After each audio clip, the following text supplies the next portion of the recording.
Hi, Assassins. I'm Brooke. And I'm Cami. Welcome to Bookish Realms. We're just two girls who can't stop talking about fantasy books. Welcome to our deep dive of Crown of Midnight.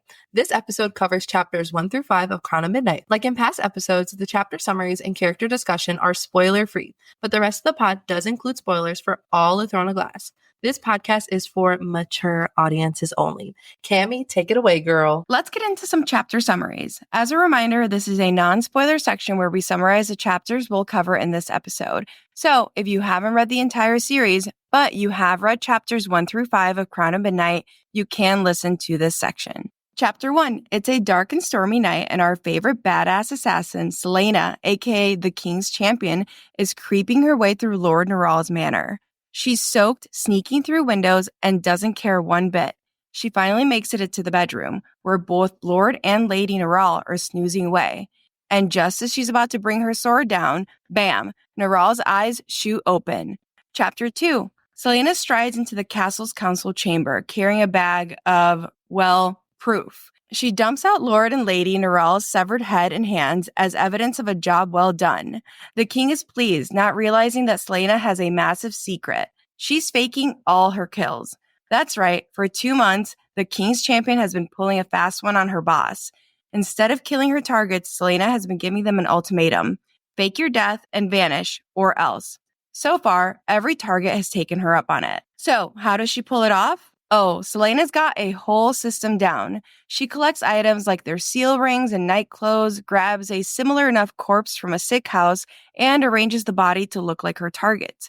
By the time the king's people get a whiff, the body is too decomposed to identify clearly. For Lord Neral, she went all out, using a young woman's hand for his wife and a badly decomposed head and hand for the Lord himself. She's walking a tightrope here. If the king ever figures it out, he wouldn't hesitate to destroy her. And it's not just her life on the line. He's threatened to kill Kael, Nehemia, and Nehemia's family if she ever steps out of line. But for now, Selena's balancing loyalty and defiance in true assassin style, staying one step ahead of everyone. Chapter 3, Selena wakes up from a nightmare. Thanks, Kanan the Riderack, and meets up with her bestie, Princess Nehemia, for a morning walk.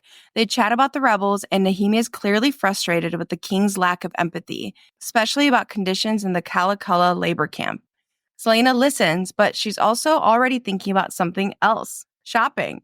So naturally, she decides to splurge a little before starting her surveillance on Archer. Chapter 4, cue the early morning run with Kael. They have a bit of a heart-to-heart, and Kael opens up about his guilt over killing Cain. Then they run into Prince Dorian and his super annoying cousin, Roland, who's just joined the King's Council. Selena's instincts are on point as she instantly dislikes him. Later, Dorian drops by her chambers to try and be friends again, but Selena's not ready to let him in. Chapter 5, Selena is in full-on spy mode, tracking Archer around Rifthold all day. Later, she swings by Kael's room, and they start talking about some seriously heavy past stuff. Kael shares a tale of betrayal involving his ex and Roland, while Selena brings up Sam, her former partner and lover. Leaving Kael's, she heads to the library for some late-night reading. But, cue mystery, she encounters a cloaked figure that makes her amulet glow. We end the setup chapters wondering, what could this be? Welcome to Character Discussion. Here we'll cover what we've learned about each main character and some side characters and track their character development. This section is also spoiler-free. Selena. Let's start with our favorite assassin, Selena. At this point, she's still going by the name Lillian in court, keeping her true identity under wraps to avoid raising suspicion. Because, of course, she's not just the King's Champion, but also Otterland's infamous assassin. In her first months on the job, Selena shows that she's more than just a cold-blooded killer. She actually has a heart of gold. For example, when she's sent to kill people for the king, she gives them a choice. They can either run and hide, never using their real name again, or she can take their lives. Unsurprisingly, they all choose to flee, and she lets them go, proving once again that she's not just following the king's orders without question. Even though she technically works for him, she refuses to be a puppet for his tyrannical agenda. Selena is, at her core, a woman who values freedom and compassion, and she won't be swayed by the king's cruelty. Now, I hate to bring him up, but we have to talk about Cain for a second. He shows up in a nightmare and whispers something about Selena's true name, a term that also popped up during the final duel in Throne of Glass. What is this true name he keeps mentioning, and why does it seem to disturb Selena so much? It's definitely something we'll want to keep an eye on, as it seems to be a key part of her past. Speaking of her past, we get a bit more insight into Selena's capture in these chapters. We learned that Sam was killed the night she was taken, and that their betrayal was set in motion by someone they knew, though Selena still doesn't know exactly who. This is a wound that she hasn't been able to heal, and it's clear that the memories of Sam's twisted, lifeless body continue to haunt her. The pain of losing him, the freedom she once had, and the torment she endured in the aftermath are all scars she keeps buried deep inside. Facing the truth about that betrayal would shatter her all over again, so it's something she's pushing down, at least for now. Kale. The most intriguing part of these chapters is when Kale is caught up in this intense internal struggle over Selena and the king. He keeps bringing up this invisible line that he refuses to cross, but you can totally feel the tension building between him and Selena. Like the way he worries about her going off on missions then not hearing from her for days. Like, how cute is that? There's a moment when he asks her, "Are you still acting like the king's champion, or are you back to being Selena?" And he's not just asking for fun. He notices everything. Seriously, that boy has eyes like a hawk. You can tell he hates it when she leaves. After her first mission, he was pacing so much that he thought he'd ask her not to go at all. When she comes back with a severed head and rumors flying around about Sir Carlin's murder, it takes him a whole week to even look her in the eyes. Honestly, like, what did he expect was going to happen when she became the king's champion? Kale says, "When you go away, I have no idea what's happening to you, and I don't know if you're hurt or rotting in a gutter somewhere." He even thought she might be the killer they caught for Neral's death. Can you imagine the panic? He was ready to go find her himself. Now, if it ever came down to choosing between Selena and the king, he's praying he never has to make that choice. Staying on the side of the line is what he thinks is the honorable move. And can we also just say how much he loathes Roland? When Roland comes up, you can almost hear Kale's teeth grinding, as he calls him a conniving wrench and a sniveling spoiled ass. 3 years ago, he even punched Roland in the face so hard he blacked out. And honestly, good for him. That only boosted Kale's reputation and helped him become captain of the guard. Let's not forget about Lethan, the girl who stole Kale's heart before all this chaos. She worked for a lady of the court, and when Roland found out, he just had to make it a game for Kale to discover him in bed with her. Literally, what an asshole. Dorian. Let's dive into the mind of our brooding prince, Dorian. Poor guy is really struggling in these chapters, trying to figure out where he fits in Selena's life. He's dealing with a lot, like major feels, because she doesn't want to be with him, and it's making him question his own worth. Is he even enough to be loved by her? Ouch. Dorian's trying to play it cool, respecting her space while still wanting to be close as possible. It's such a delicate balance, and honestly, it's heartbreaking to watch. We've got to talk about the heavy stuff, though. Selena killed a man and his wife on his father's orders, and Dorian can't even look at either of them, even though he doesn't know that she didn't kill him or kill them. He thought he could sway his dad into reconsidering his brutal politics after the massacre in Elway, but nope, nothing changed. And then there's Selena. If she could kill like that, what's to stop her from manipulating him into believing she had feelings for him? He can't shake the thought that maybe she'd use him just to get what she wants, like having him love her enough to face his dad on her behalf. It's a dark line of thinking, and Dorian just can't go there. But even with all this turmoil, he still wants to visit her. Maybe tomorrow. He's holding on to that tiny hope that he might be wrong about her feelings. Still, there's this nagging question in his mind. Did he ever mean anything to her at all? Then there's this cute little sweet moment when he says, "So be my friend." You can see a little spark of hope in him as he suggests they hang out, dine together, play some billiards, and chat about the books she's been reading and buying. That playful wink just shows how much he wants to connect, even if it's not in the way he dreams. Side characters. Archer Flynn. This guy is a blast from Selena's past, from her time in the Assassin's Keep. He's now top on the king's hit list for rebels, which is pretty wild considering Selena remembers him as a charming and handsome courtesan. So, Selena hasn't seen Archer since before she was sent to Endovier. It's a shock to find out he's in such a dangerous position. She can't wrap her head around how he's ended up on the king's radar as traitor. Archer was always kind, jovial, and definitely not the type to betray the crown. What could the king possibly know that she doesn't? When she's faced with the king, he casually mentions Archer, taunting her with a smile. "You know Archer? I'm not surprised." It's like a challenge, and Selena feels the heat. She knows she has to keep it cool, so she replies, "I used to." He's an extraordinarily well-guarded man. I'll need time to get past his defenses. But deep down, she's racing to figure out how Archer got mixed up in this chaos and whether the king is actually telling the truth. Roland. This guy is currently in Rifthold after snagging a position on the king's council. Dorian describes him as being more into girls than actual politics, which is no surprise considering he's the one who stole Kale's girl and brought her back to me. Talk about a messy situation. When we first meet Roland, he gets introduced by Dorian, who's all smiles, clapping him on the shoulder like they're best buddies. "Allow me to introduce my cousin," he says, which is not the most glowing introduction ever.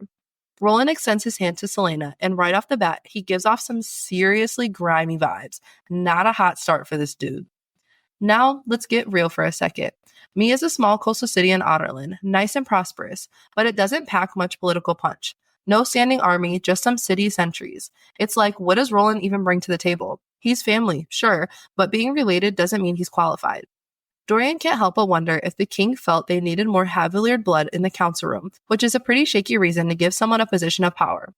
Honestly, Roland comes off as untried and a bit clueless, and it's clear he'd rather be out chasing girls than dealing with politics. He's just not giving off the vibe that inspires confidence, and you can't help but think that Dorian might be the odd one out in this Haviliard line. World building. Let's explore this world. Here, we'll cover the main world-building elements that come up in chapters 1 through 5. We'll revisit these places and world-building elements in other episodes. For today, this section is not spoiler-free, so if you haven't finished the entire series, please do not continue. But please come back when you have. As we dive into these chapters, we get some intense insights into the Otterland Empire's labor camp system. These labor camps are really just a harsh tool the king uses to crush any hint of rebellion. Through Nehemia and Celaena's conversation, we learn just how horrendous places like Endovier and Calaculla really are. In Chapter 3, Nehemia tells Celaena about the camps. Quote, "Numbers in the Calaculla labor camp are swelling. Every day, more and more Eelway rebels arrive. But the conditions in Calaculla? These camps are devastating and horrific, especially for conquered people like those from Nehemia's homeland, Eelway. Endovier, the notorious salt mine where Celaena was once held, is horrific enough, but Calaculla, the sister camp, is rumored to be even worse." Celaena's scars, which we learned about in Throne of Glass, are also a haunting reminder of Endovier's brutality. She spent a year there. The 3 scars that rake down Celaena's back are a physical reminder of the suffering and control exerted over prisoners. But these camps aren't just for punishment. They're political tools designed to break the spirits of rebels and enforce control over conquered territories. As Nehemia explains, quote, "The king will not meet with me. I have asked him 3 times to discuss the conditions in Calaculla, and each time he claims to be occupied. Apparently, he's too busy finding people for you to kill." This indifference from the king shows how he uses these camps to silence any dissent, ignoring their horrendous conditions entirely. He has no interest in improving the conditions in these camps. In Chapter 2, we also see Celaena reflecting on the camp's reach. She recalls how, even before her sentence to Endovier, she'd heard whispers of rebel forces and had met fallen rebels in the salt mines. The camps are a known fate for anyone resisting the Empire, a fate feared and despised across Otterland. And let's not forget the economic side of things. Endovier salt mines hint at the exploitation going on here. Thousands toil and die, making the Empire richer through forced labor. These camps aren't just about punishment, they're about squeezing profit from oppressed people. Even Dorian, the prince who's sheltered from much of his father's cruelty, feels the horror of these camps. Quote, Dorian, who had never seen battle, never witnessed the chain lines shuffling their way to the butchering blocks. This image drives home the oppressive system at work, one where rebels, the conquered, and even innocents are thrown into backbreaking labor or sent to their deaths, with no mercy from the king. All these details, Celaena's scars, Nehemia's frustration, and Dorian's lack of knowledge paint a stark picture of a tyrannical regime that uses these camps to enforce its control. The labor camps reveal the king's ruthlessness and the terrible price of rebellion. Endovier and Calaculla aren't just places, they are weapons of oppression. The loss of magic is something we explored in our previous deep dives with Throne of Glass, and it's still really prevalent in this set of chapters as well. The disappearance of magic in Aurelia hasn't just affected the power dynamics, it's had a very real, devastating impact on people's daily lives. In Chapter 2, we see just how heartbreaking this reality is for the people of Aurelia. When reflecting on where she'd gotten the body to fake Lord and Lady Neral's deaths, Celaena says, that had come from a young woman barely into her first bleeding, struck dead by a sickness that 10 years ago a gifted healer could have easily cured. But with magic gone and those wise healers hanged or burned, people were dying in droves, dying from stupid, once curable illnesses. Magic was once central to healthcare. It was literally the first line of defense against illness and injury. Skilled healers could easily cure diseases that are now suddenly untreatable.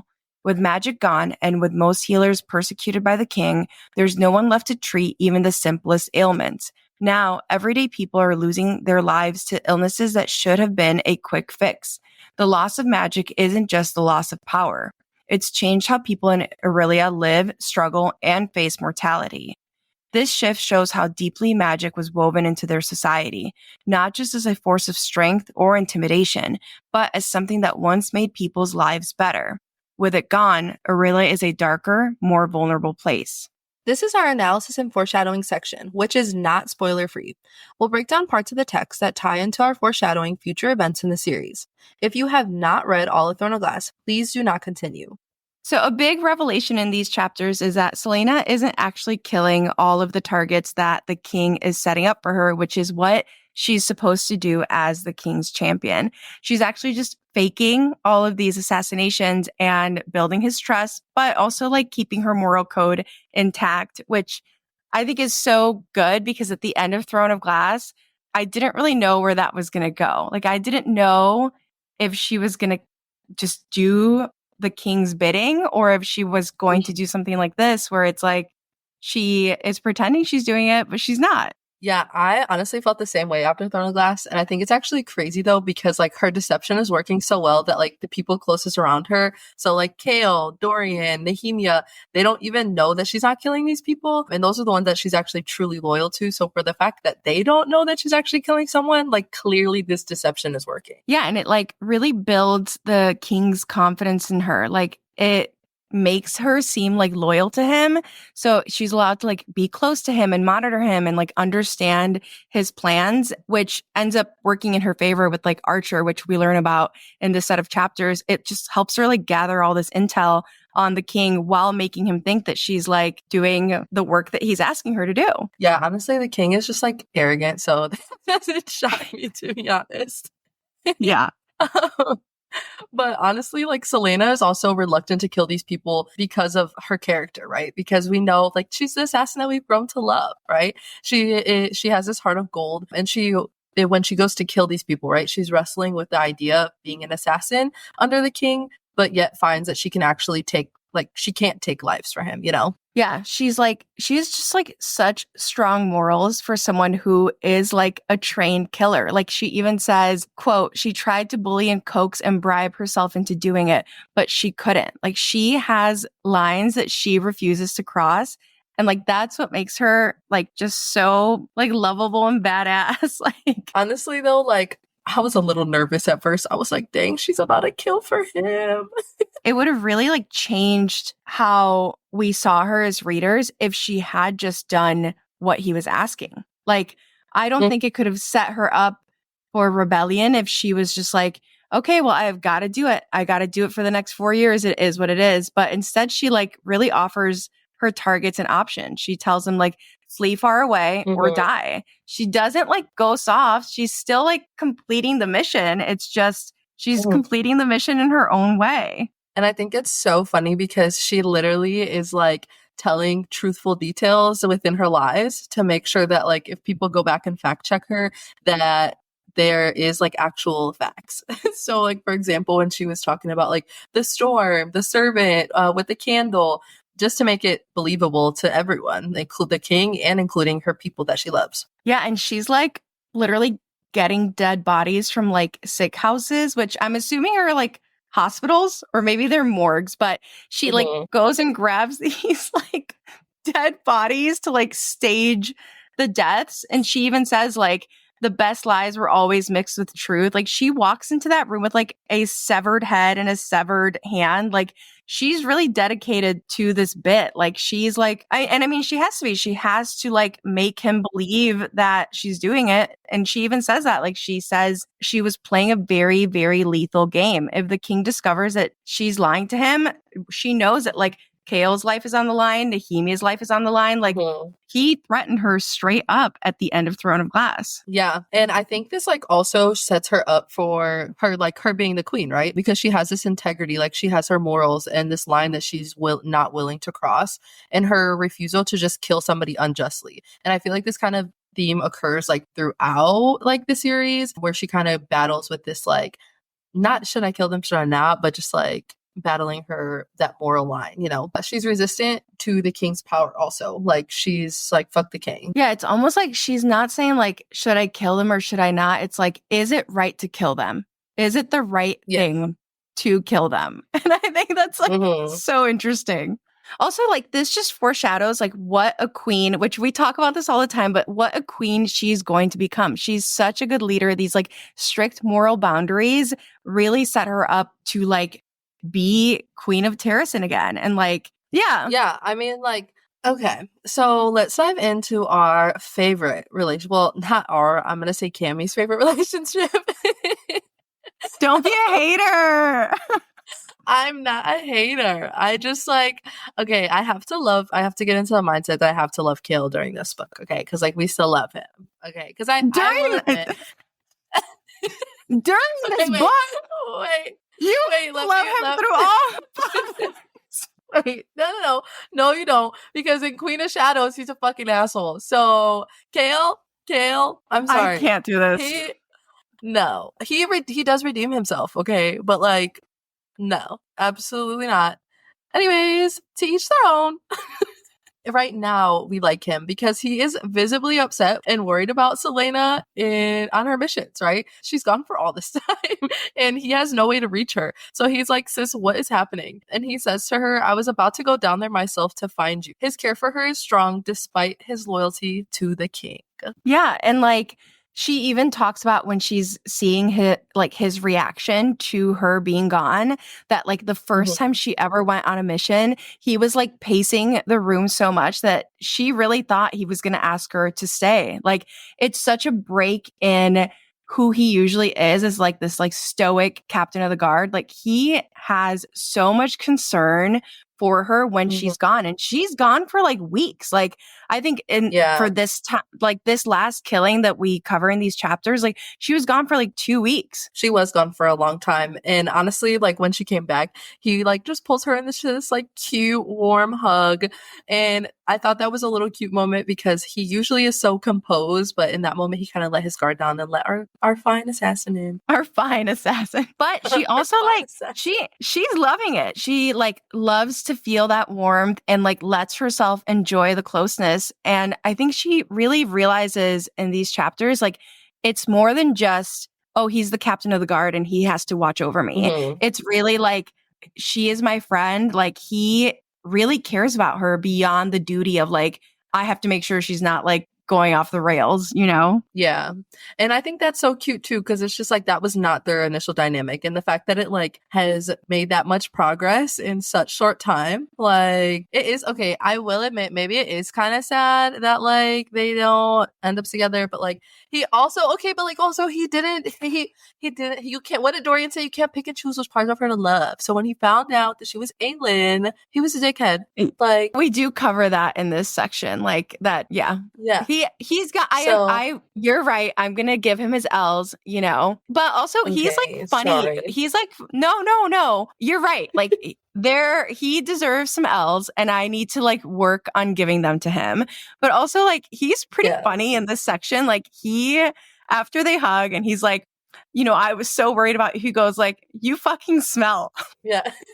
You need to go shower. And I mean, she probably does. She's carrying around like a dead head, like, and a fucking hand. Like, yeah, I'm sure she stinks. And she's been on the road for like 2 weeks. Like, she's been gone. Our sister's been traveling. So of course she smells. Okay. That's something I think about like all the time. Like, they must all stink. Like all these like fantasy girlies. Like, I'm sorry. No one mentions deodorant here. No one mentions that. No. I think she even says she hasn't showered for 2 weeks. She hasn't. You know what's crazy though? They never mention deodorant, but Sarah J. Maas always finds a way to put in here like watery bowels. And you can't forget the lavender soap, because you know who else uses lavender? Hunt and Bryce also use lavender soap. Okay, I'm sorry.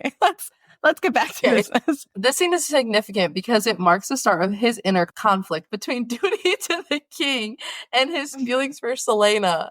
Yeah, his emotions are really complicated. Like, he has a job. Like, he is captain of the guard, and she is ultimately like a threat, but he can't help but wanting to protect her. And I just think it's so sweet. It like really, he starts to see her as more than an assassin. And I think that also, like, that sense of humanity is so important to someone like Selena, who has just like been through so much. Him seeing her as like more than an assassin and seeing her as his friend, like that really gives her like, I think, like a sense of worth. And he even says like, when you go away, I have no idea what's happening to you. And it just like, I can just imagine him like sitting, staring out the window. Like, it's torture for him to not know what her fate is on these missions. She could be dead and he just won't know for weeks. Yeah, and I feel like this kind of also like foreshadows future tension like between Kale and his duty, you know, because he is going to have to eventually make that choice, right? Like we all know that he ultimately makes the choice to what's the fucking thing where it's like raise your army, slay your enemies, and he follows our good sis Aelin and he says fuck the king, seriously. So well, he's actually more so loyal to Dorian, I would say, in a sense, because but like we can get into that later, you know. He's more loyal to Dorian, but for now, we are going to savor these sweet, uncomplicated moments of mutual care. And also, like, even though he eventually does make that choice, like, even at the end of this book, like, he doesn't tell Selena that there's a threat to Nehemia's life. And like, so at the end of this book, he still hasn't chosen the right side, which I will give him that L. I will give him that L. Thank you. It is just like a really tense situation for him. And, you know, I'm going to bring it up again because he's a good soldier. That's his archetype. Like he has this duty and he struggles so much to not see it as not number one priority. Like to him, his job as captain of the guard, like Dorian's protector, like he is here to like protect this castle. And she's like, sorry, I think you're going to fall in love with me and I'm going to fuck you up. And also, he is not the only one catching these feelings. Our good sis Selena is also catching these feelings for Kale when she shows her jealousy, like when they're standing in the court, or not the court, in the yard, and she's like getting jealous over the fact that all these people are staring at him because he is cute, you know? He's like sweaty, cute, hot, and they're looking at him. And she's mad, which like, I feel that. Yeah, and I also think this scene is so funny because maybe it's because I'm gay, but like you could never catch me early in the morning in a garden just to see some guy like take his sweaty like shirt off, like, which is what these ladies are doing. Like they're waiting for him in the garden so what they can see him for like 2 seconds. Like it's like sweaty shirt come off. Like, I'm sorry. Like I could not. But like Selena is so like aware that those girls are there to like watch him. And she's so annoyed with it. She like rolls her eyes. Like the ladies are there, not just there very early in the morning, but also like in fancy dresses in the cold, only there to see him. And she's like pretty frustrated by it. And Kale just is playing like he has no idea what's happening, or maybe he really doesn't, because men are kind of clueless. So let's be real. But Kale tells her the gardens are rather busy for a winter morning. Like, of course, Kale, they're fucking looking at you, sir. They're literally looking at you. And he's just like, yeah. And then Dorian shows up later and also teases them. And like, Dorian notices that Selena is jealous. And Dorian says, and here I was thinking all the ladies were out for Roland and me. Like he's kind of making fun, but like Dorian saw them hugging at the end of Throne of Glass. That wasn't just like your regular old hug. And Dorian like calls it out.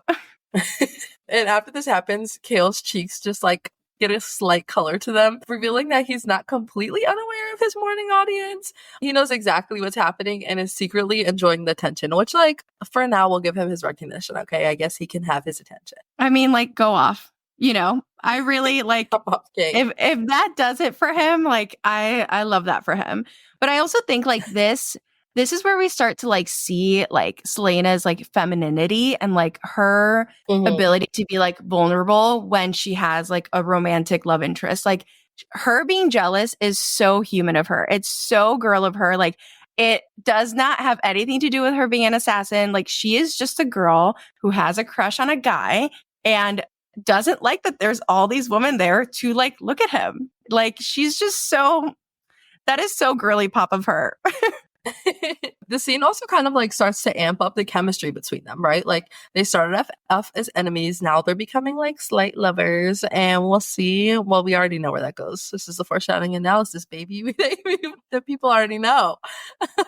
But it subtly shows that there's more than just a professional relationship between them, which is also exciting for us as the reader. Yeah, this whole like the whole like garden scene and just like their little like alone moments. I just remember reading this and being like, okay, now kiss. Like you need to kiss now. Like, wait, have you seen like the TikToks where it's like, kid?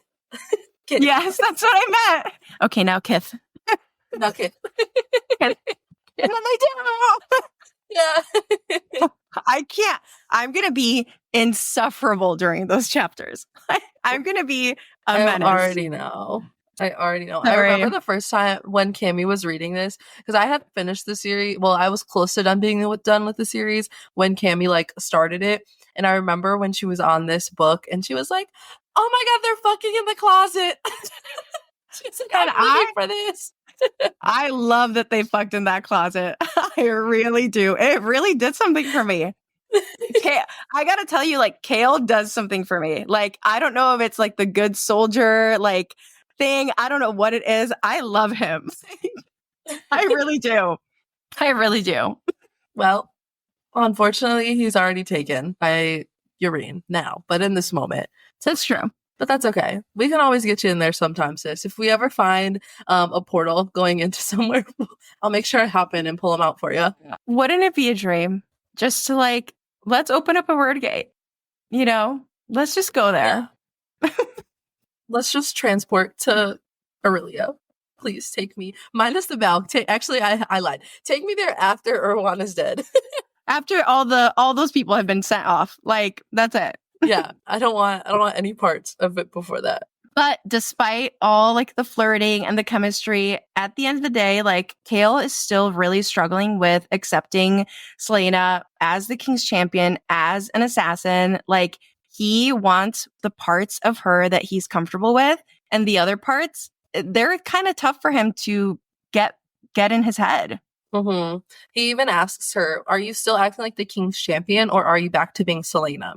Which shows that he separates the ruthless assassin from the girl he cares for. But I think that like as they get deeper, like that separation is becoming a little bit more evident, because I feel like at the beginning he couldn't separate the two. And now like as they start to get to know each other more and as they get deeper within their like little love circle, like, well, not circle, this in love, I guess. He's starting, that line is like becoming less of like a hard line and it's starting to blur. And like Selena doesn't really know how to feel about that question either. Like are you still acting like the King's champion, or are you back to being Selena? Like she says, of course Kale would notice the difference. He noticed everything. She couldn't tell whether it pleased her or not. Like she understands and like appreciates that he knows there's a difference, but she still doesn't know if like that's a good thing or a bad thing. And you know, this brings us to one of my favorite quotes in this whole series. But before I get there, his refusal to embrace her whole self kind of shows that he only wants parts of her, which, as our king says, King Doran Haviliard, you can't pick and choose which parts of her to love. And he only picks the parts that like he is okay with, right? Like the parts that he's feeling like not so great about, he's like, well, I'm not going to accept that. Like, I simply can't. Like, when he finds out that she's Aelin and he just is like, simply, that's a no-go. Like, that's a line that he simply cannot cross. Like, there's no lines that can be blurred there, which is why Dorian says what he says, which he's a true king. We love him. Yeah. And like that refusal to accept her is like really what ends up breaking them up. I feel like at the end of this book, like when he finds out who she is, I think the last line is like, Kale sank to his knees. Like it's too much for him. And I really get it. Like it is just so tough out here for him. And yeah, it's tough out here for our boy. It really is. but at least he finds love in Doreen. Well, also he's just like the most normal out of all of them. Like Kale has no magic. He's just a human. And Dorian is like, Dorian has magic. He's the king. Aelin has magic. She's the queen. Like he's just this normal guy. And all of these people like turn his life upside down. Sorry. He's literally just a bro. I'm here to defend Kale always. I don't hate Gale. I just like hate the way that he acts in Queen of Shadows. Like I actually want to punch him in the throat in Queen of Shadows. I know.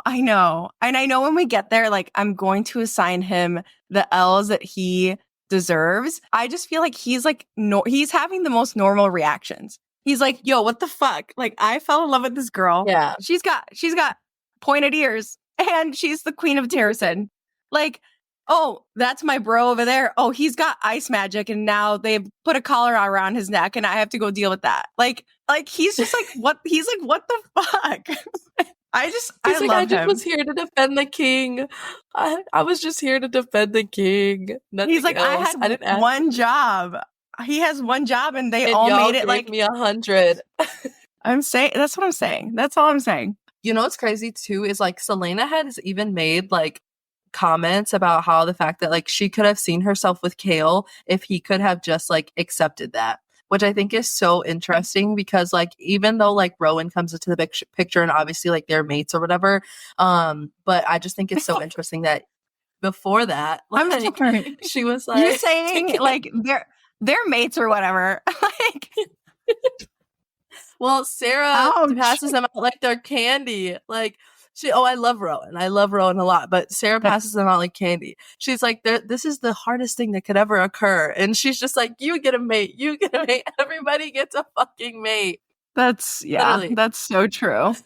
So along with the big revelation that Selena is not actually killing any of the king's targets, it's just really tied into that theme of Selena is going to hide her plans. She's going to keep people at a distance, especially when it comes to her true intentions, especially if that, like whatever plan she has could cause harm to someone that she loves.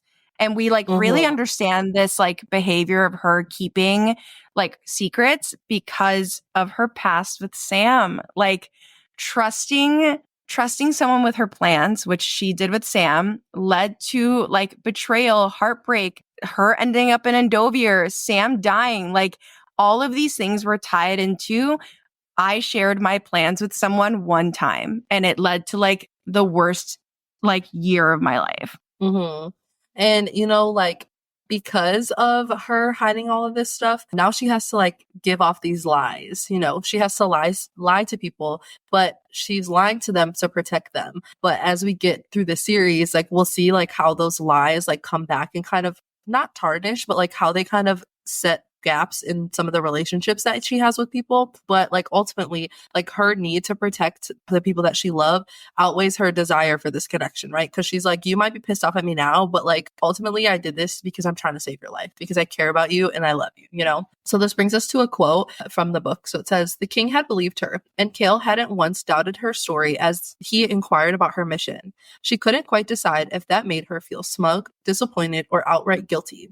Again, her lies are like coming easily, but she's also still making sure to lace them with the truth, making them more convincing again to like the people around her, the ones who know her most. Yeah, she has to be a good liar in order for people to buy her lies, and so she can keep them like protected. And she's like really detailed with some of these lies. Like she weaves really intricate details into it.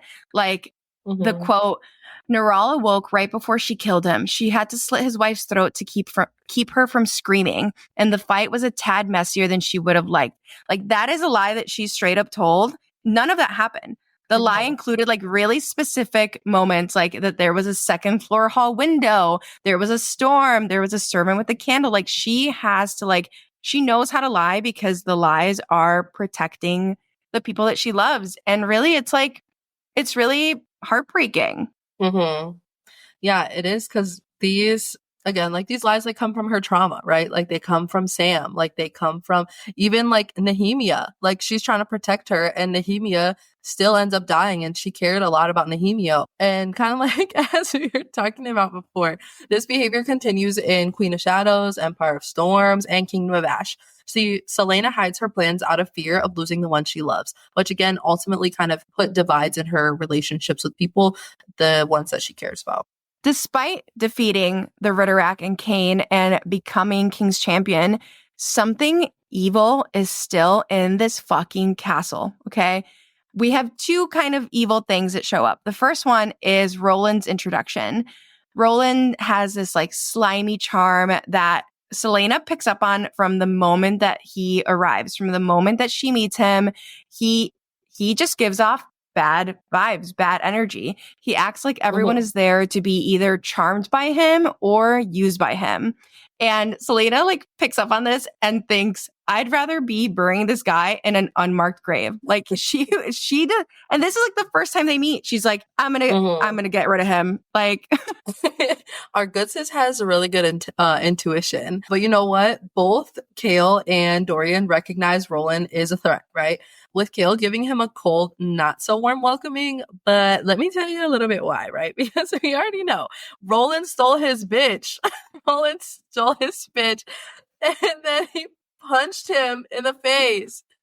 Girl. And not only did Roland steal Kale's girl, he caught her in bed with him. Like that was the whole thing.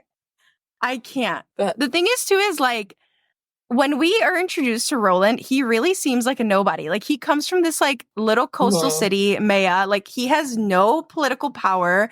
And they both Dorian and Kale are like, why is he being put in this position of power when he doesn't typically have any?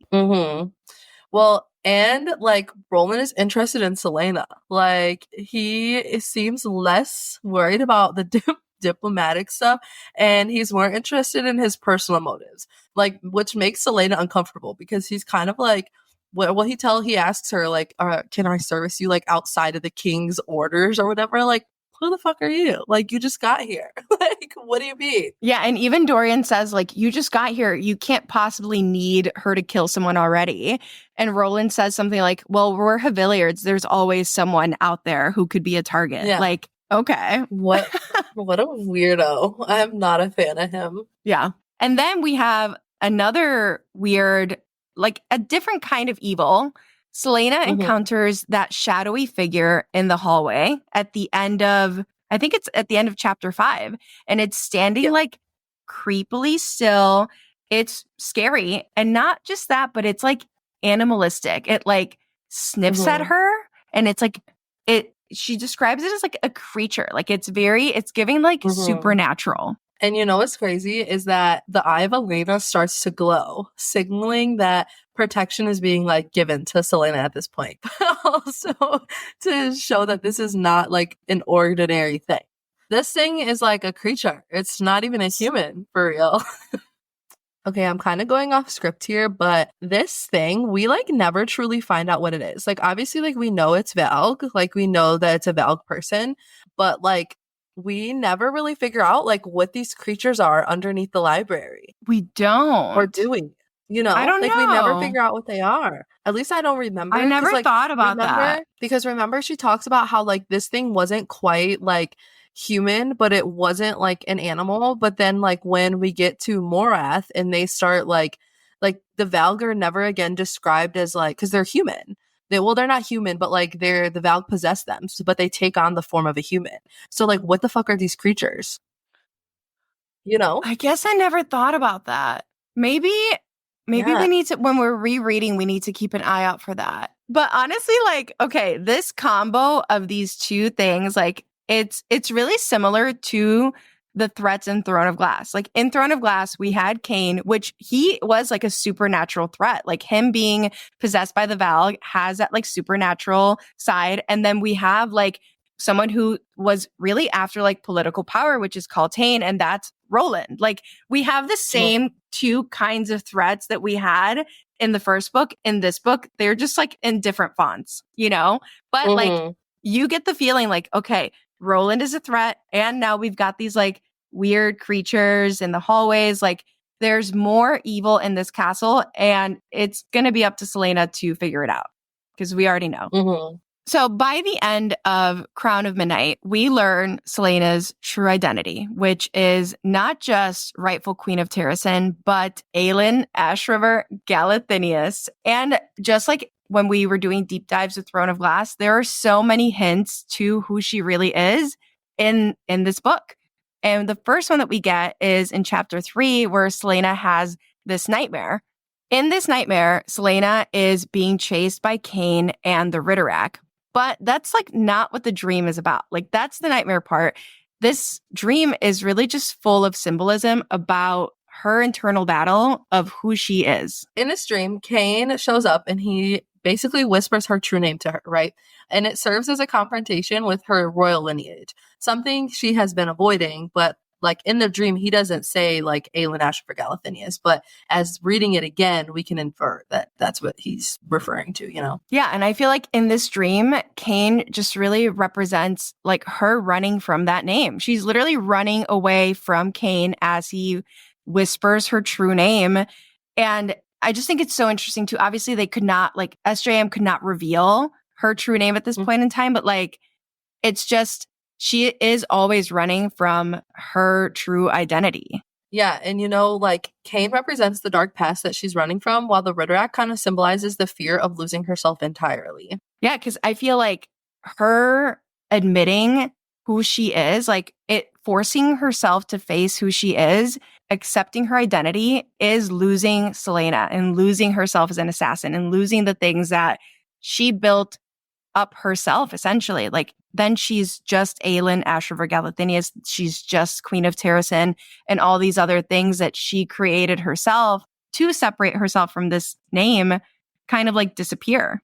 This nightmare also kind of foreshadows like Selena's transformation, right? Marking the beginning of her journey toward embracing her heritage. Because up until this point, like I feel like we kind of get subtle hints, like she knows who she is, obviously, but it's like you were saying, like it's this thing that she's pushing deep down and trying to forget about it and like blocking it off, and which goes into like a psychological battle that she's having because she's having to face a physical threat, but she's having this internal struggle that she has to overcome and accepting her true identity. So next we have Dorian starts to kind of doubt if Selena ever even had feelings for him, which I think is so sad because she really did. Like she was just trying to protect him. Like she does everyone. But his doubt kind of stems from the emotional distance that she's placed between them. Because I mean, she's been out and doing all these things, but like also like she has been giving him no time of day, like at all. Yeah. And she like basically like broke up with him. Like, Mm-hmm. but he really notices her like transformation. Like in Throne of Glass, the first book, like she had interest in like wearing dresses and like, you know, going to the Yulmus ball and like, I guess almost just like looking cute, but now she is the king's champion. She is an assassin and she wears like black clothes and black pants. And to Dorian, that's like a side of Selena that he almost like doesn't recognize. She's like detached and he just wants like the girl who wanted to wear dresses and talk about books and eat chocolate back. And he wonders, like, because of the way that she has been acting, he starts to wonder if their connection was ever real.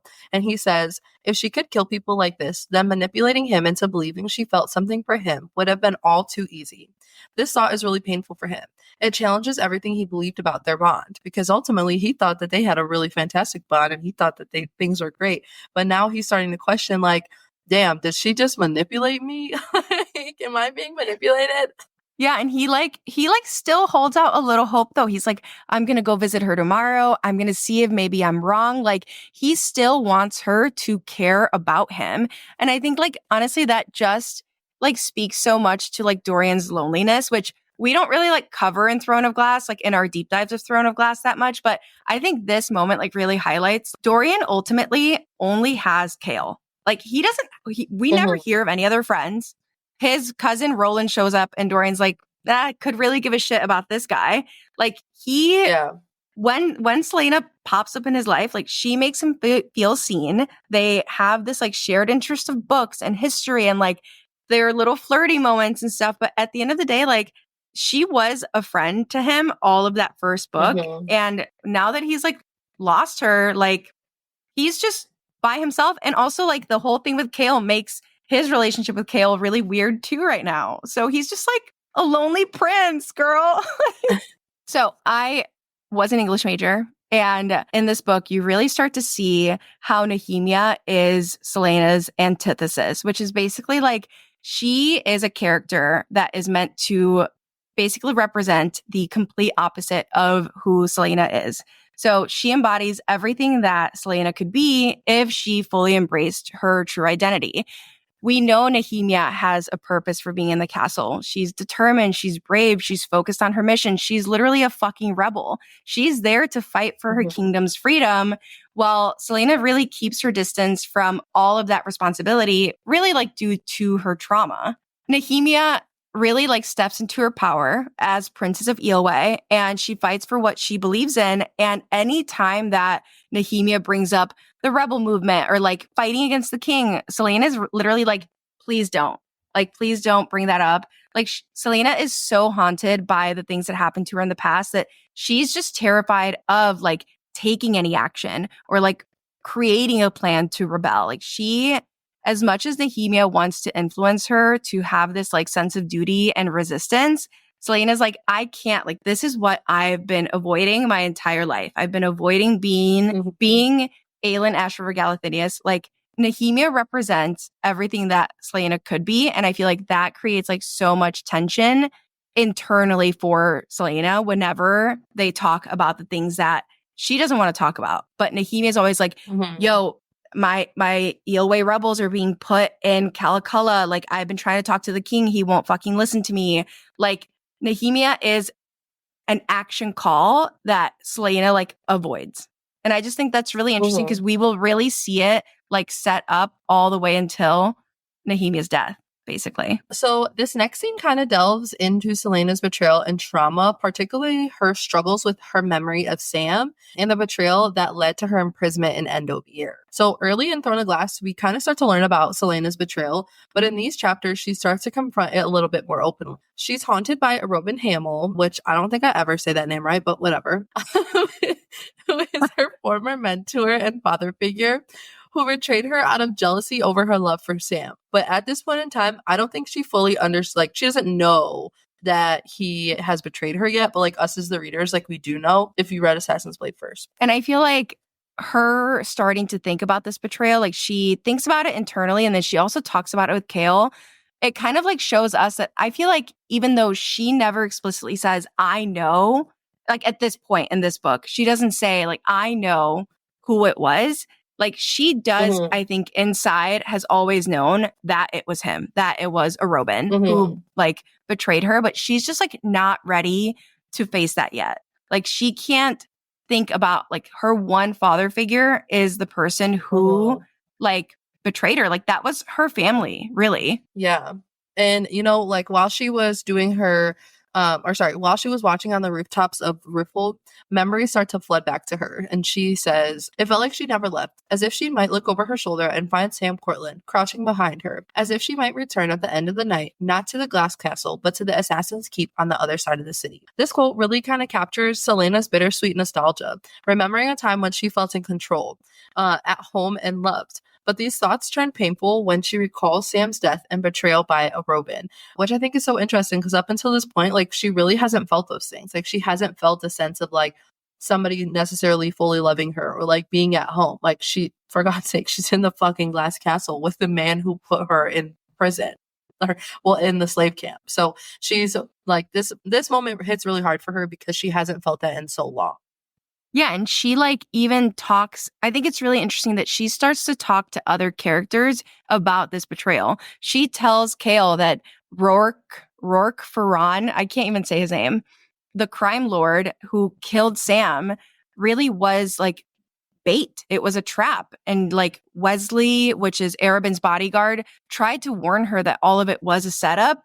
And then Wesley was later killed by Arabin, which like still haunts her because I think all of those things like point to, hey, Arabin is the one who betrayed you. And again, like, she's not ready to face that level of betrayal yet. So Kale starts to recognize that Selena is feeling guilty over Sam's death and reassures her by saying, not in one way. I bet he would have wanted you to survive, to live, So you didn't fail him, not in that regard. This line really provides Selena with a sense of comfort, right? This also really shows us that growing connection between the two of them, between Selena and Kale. He tries to support her through talking about this trauma. And I also I don't think this is revealed and ever, but I feel like at this point in time, Kale has also put the pieces together and realized that Arabin is the one who betrayed her because he saw all of those things happen. He saw Wesley's body strung up or whatever. He knows that I just feel like he internally, Kale also knows who betrayed her. And you know what? These chapters really start to mark her confronting her past, Robin's manipulative grip, and the deep betrayal she endured. Robin's betrayal was not just about jealousy over Sam, but also about control, seeing Selena as a possession to mold and manipulate. I think he even says that, he didn't like his toys being played with. But I think what's so interesting about this betrayal is that, I've said it, that's her father figure. That was her family. And that kind of betrayal is what cuts you the deepest. So she really can't begin to face this yet. And she really doesn't until Queen of Shadows. And I mean, it doesn't end well for Arabin, rightfully so. But I just think it's interesting that so early on, she's really starting to try to face what that betrayal means for her and her relationship to Arabin. Let's analyze this unsettling quote from Crown of Midnight. While she might not be in a hurry to seek out the truth behind her own capture and Sam's death, and while she was fairly certain the king had to be wrong about Archer, part of her wondered whether whatever truth she uncovered about this rebel movement and the king's plans would destroy her, too. And not just destroy her, but also everything she'd grown to care about. This quote is just such a perfect description of Selena's internal conflict. She is really always, like we mentioned before, she's hesitant to confront the truth, but she's also really aware that confronting it could have catastrophic consequences for her. She knows that going after, figuring out what the king's plans even are, and really figuring out that the king isn't about justice or revenge. The king has much bigger plans. That is going to, one, put her at risk, but also put everyone else that she cares about at risk. And this also sets up a huge turning point for her character, foreshadowing the discovery of the prophecy, "Nameless is my price." The tension in this moment shows that pursuing truth comes with a heavy cost, and one that can destroy everything that Selena holds near and dear to her heart. Yeah, I mean, her continuing to chase after the truth and uncover it, that does end up destroying her. It ends up showing her hey, you're the sacrifice. But also she won't, she doesn't stop trying to figure out the truth because she really cares for her friends and the people around her. And she has to face that internal struggle to decide whether the truth is worth the risk. And this tension starts to push the narrative forward as we see the domino effect of Selena's choices, with each one leading to inevitable pain and loss. The foreshadowing in this moment just gives me chills, as we know that Selena's fears are justified and will come to fruition. Yeah. This quote, reading this about not just destroy her, but also everything she'd grown to care about, it made me flash forward to that moment in Empire of Storms where she throws up and she's literally sick to her stomach when she realizes what the prophecy means, because this is where it starts. Her going after the truth of this rebellion and all of these things lead to her figuring that out. And I just think it's so interesting. I don't know. I just think her continuing to seek out the truth is what makes everything else fall into place. But you could see she knows that it's not a good idea to continue to search for the truth. Okay, welcome to our new section, Themes and Symbols, where we'll be tracking reoccurring themes and symbols throughout Crown of Midnight. These themes will most likely shift from book to book. It's a chance to delve deeper into what these themes mean for our characters and the overall story. But first, we want to give a spoiler warning. We'll be discussing themes and symbols that span the entire Throne of Glass series, so if you're not caught up, you might want to pause here. Exactly. This is such an exciting way to connect the dots across the series. So let's dive into these themes we'll be exploring in Crown of Midnight. First up is fighting for freedom. This theme is prevalent throughout the series, and in Crown of Midnight, it takes on a whole new level. We see Selena struggle not only for her own freedom, but also for the freedom of those around her. as she navigates the king's rule and her role as his champion, the stakes get higher, and we witness her fight against oppression in multiple forms. Definitely. The next theme is the theme of honesty and deception.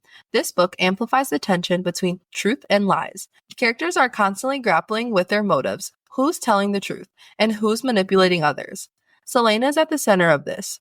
In this book, she's not just hiding the fact that she's not killing the targets the king has set out for her, she's also hiding her real identity, Aelin Ashriver Galathinius. Then we have the impact of loss and grief.